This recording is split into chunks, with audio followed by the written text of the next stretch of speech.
পশ্চিমবাংলার এটি একটি সেরা ফুল। দেশি মাধবীলতা ফুল গাছ।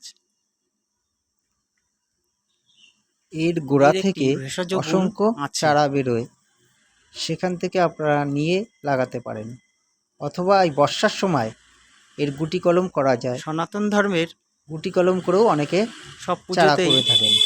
এই ফুল ব্যবহার করা যায়।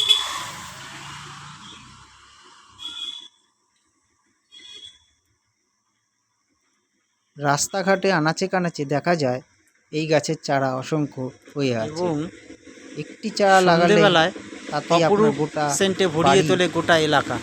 বা বাগান আলো যেমন করে। দেখতে তেমন তার গুণ।